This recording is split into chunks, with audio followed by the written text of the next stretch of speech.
আসসালামু আলাইকুম। সম্মানিত দর্শক, আপনারা দেখতে পাচ্ছেন আমি আজকে এখন চলে আসছি জাতীয় বার্ন ইনস্টিটিউট প্লাস্টিক সার্জারি হাসপাতাল, ঢাকা। এটা হলো ঢাকা চাঙ্গারপুল অবস্থিত। আজকে আপনাদেরকে শোনাবো হাসপাতালের পরিস্থিতি কি।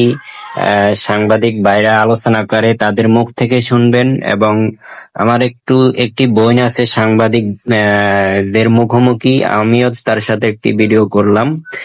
সাংবাদিক ভাইরা তাকে কিছু বলার জন্য ধরছে, সবাই কিছু বলার জন্য। তারপরে আমিও ভিডিও শুটটা নিলাম। হাসপাতালের ভিতরের অবস্থা কি রোগীদের, সেই সম্বন্ধে আমাদেরকে এখন কিছু আলোচনা করবেন। এই যে দেখতে পাচ্ছেন পুলিশ, আমার পিছনে পুলিশ প্রশাসন, সেনাবাহিনীরা গার্ড দিতেছে হাসপাতালের গেটের সামনে।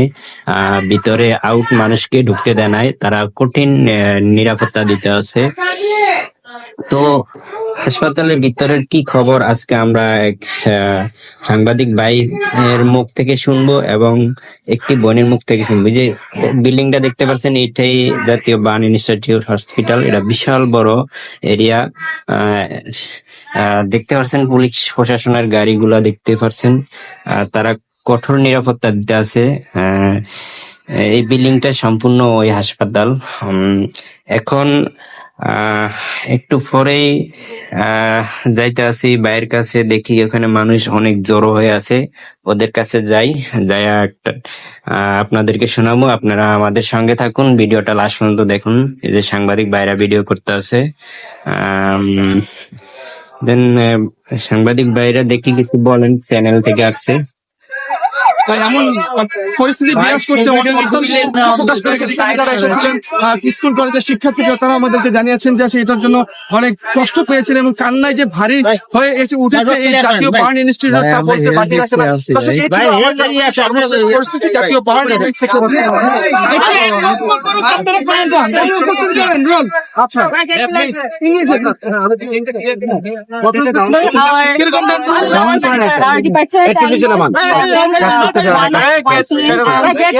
I was returning to my home and I heard two big sounds. I to see the situation of what happened to them. They just hugged me and told me, "Sister, please help me. We are in trouble. Help me. Do whatever you can, but just help me and help us to leave." Then I didn't do any kind of wait. I took them to Uttaradhanik Medical Hospital, and the doctor told that their condition is very critical. We have to take them to this hospital, the Medical College. And we came here. After coming, the doctor told us their internal organs were burned. So we were helpless, and I was beside them until their guardian come. And when their guardian came, I just hand over their child to their guardian, and after that, I was relieved little bit, but not fully, because they are like my own sister, own brother. So for that reason, I will hope you all will pray to Almighty Allah for their welfare so that they become healthy. We came to know that the building, that the plane was crashed over. It was mostly packed with children. So what was the real scene? It was packed with children. It was our junior section, and the building is third floor building. So when the plane crashed, the children was inside. After a few time, it was the children would come back to their home. So most of the child died there. How many children was there according to you? Actually, I'm not sure, but it could be more than 200. More than 200. So it's all the latest report is that 27 people have been killed. So what's your prediction about the death figure? I'm not sure, but I think the death number would be more, because the scout group of our college informed us they took the dead bodies more than 25 and 30. And if they put the dead body more than 25 or 30, then how could the number of the dead body could be only 27? So what's your full name, please? My name is Fairuz Ashka. Fairuz? Ashka. গতকালকে বলছিলেন আপনি যে দুজনকে নিয়ে আসছিলেন, একজনের অবস্থা খুব আশঙ্কাজনক ছিল। ওদের এখনকার অবস্থা কি? এখন ওদের ভাই বোনের সাথে কথা হয়েছে, বলেছে যে কোনো অগ্রগতি নেই তাদের স্বাস্থ্যে। তো আমি তাকে দেখার জন্যই এসেছি। আর আমার একজন শিক্ষক যিনি আমার ক্লাস 3-4 আমাদের ক্লাস নিতেন, উনিও মারা গিয়েছেন। তো ওনাকে দেখতে এসেছি আমি। আমি হঠাৎ করে শুনেছি, কিছুক্ষণ আগেই শুনেছি যে উনি মারা গিয়েছেন। আমরা ডানে বামে কিছু পরোয়া না করে আমরা চলে এসেছি ওনাকে।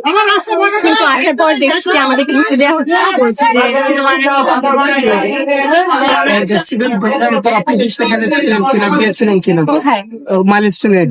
যখন দুর্ঘটনা ঘটে আমি সেখানেই উপস্থিত ছিলাম। একটু বলবেন ঘটনাটা কিভাবে আপনি প্রত্যক্ষ করেছেন?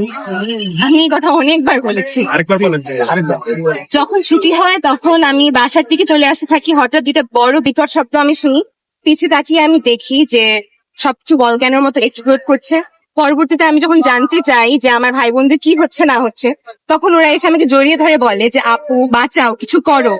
তখন আমি নিজেও একজন শিক্ষার্থী, আমি বুঝতে পারছিলাম না আমি কি করব। পরবর্তীতে আমি তাদেরকে নিয়ে উত্তর আধুনিকে যাই।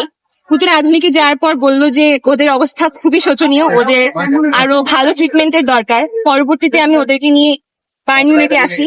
আসার পর ডক্টররা বললো বেশিরভাগ শিক্ষার্থীদের, মানে যাদেরকে আমি নিয়ে এসেছি 2-3 জন, ওদের নাকি ইন্টারনাল অর্গানস পুড়ে গিয়েছে। তাদেরকে এখন আইসিইউ তে রাখা হয়েছে, তারা লাইফ সাপোর্টে আছে। আপনারা সবাই দোয়া করবেন। ডেজিগনেশনটা একটু বলবেন। ফাইরোজ আশকা, ইংলিশ ভার্সন না, milestone college English version first year. আপু একটু বলবেন আপনার শিক্ষিত কেমন শিক্ষক ছিলেন? আমার শিক্ষিকা যিনি মারা গিয়েছেন, উনি 20 জন শিক্ষার্থীকে বাঁচাতে গিয়ে তার প্রাণ দিয়েছেন। উনি মারা গিয়েছেন। উনি আমার ফর্ম মাস্টার ছিল ক্লাসে। আর একটু আগে আমি জানতে পারলাম ওনার সাথেও আমি অনেক ক্লোজ ছিলাম। তো উনিও মারা গিয়েছে শুনলাম। ওই দুঃখ আসলে প্রকাশ করার মতো না। বিমান বিধ্বস্ত হওয়ার পরের দিনকার ভিডিও। এটা হলো ঘটনার পরের দিনকার ভিডিও।